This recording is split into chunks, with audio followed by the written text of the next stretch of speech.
Hey everybody, welcome back to Engaging the Phenomenon. And I just wanted to make a short video as I was talking with my friend DJ from Calling All Beings. We were talking about different psychic phenomenon, and I've been meaning to make this video for a while. This is called emotive listening. So this is something that I actually learned at an Ambassador to the Universe training. So this is a CSETI training with Dr. Stephen Greer in Borrego Springs, 2011.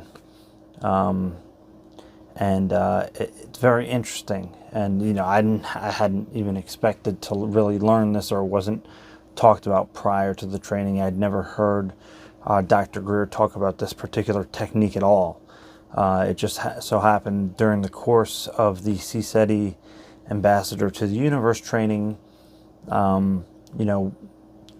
during the day he would give a lecture, and then there would also be like practice sessions where you're practicing and learning different meditation techniques, and again what Dr. Greer's version of intuition and ESP and things like that.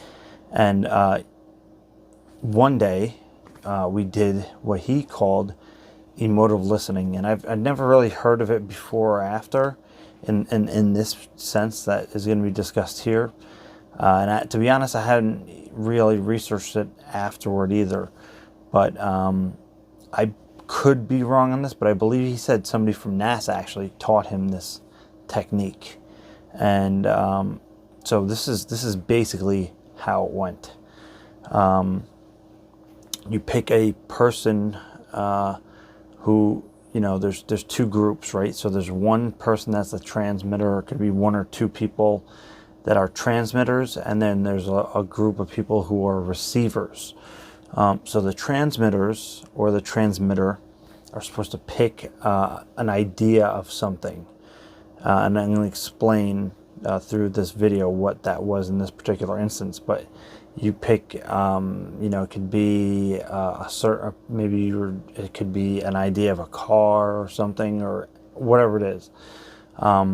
So Dr. Greer picked the transmitter, and basically the other group, maybe there was 20 people in the group, or 25 people altogether, so maybe 23 people were the receivers.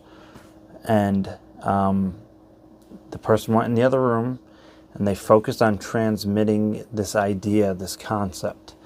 And we did this for maybe about 10 minutes. And while that person was intending on transmitting out this idea, the rest of the group was in a receiving mode, basically. So your intention is to receive whatever this might be. And obviously, we weren't told what was being transmitted. That's the point of this practice, right? Of the emotive listening.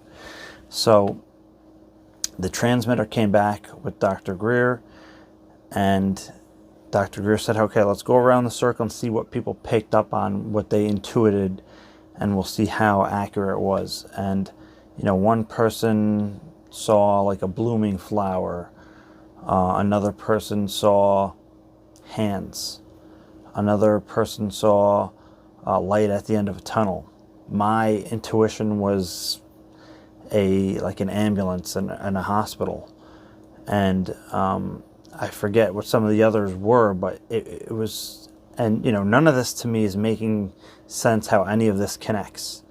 And after we went around the whole circle and everybody said it, and again, I'll say that in retrospect. So it turns out what the transmission, what the transmitter was transmitting, was the birth of a baby, right? So, in retrospect, I was like, holy crap, wow, all those things kind of do correlate in their own way. And some people will say this is wishful thinking, and I understand that, and I understand the skepticism within that. But to me, it's pretty uncanny how maybe like 80% of the group picked up on something that could easily correlate with that.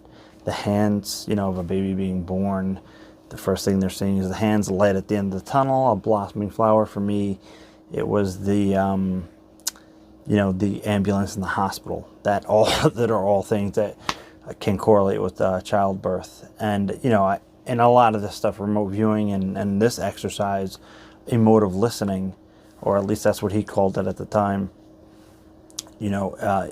It's one thing that's suggested is don't try to think about or interpret what your impressions are. You just have to just lay them out basically, and don't second guess them.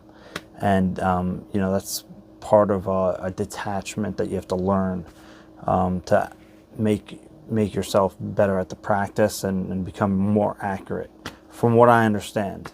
So again, that's the emotive listening technique and story. You have a transmitter and receivers, the people who transmit an idea or a concept, and the people that are receivers are trying to intuit what is being transmitted.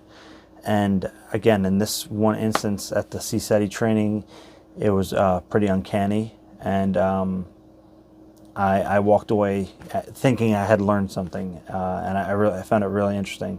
And again, I was glad I had that experience during that training.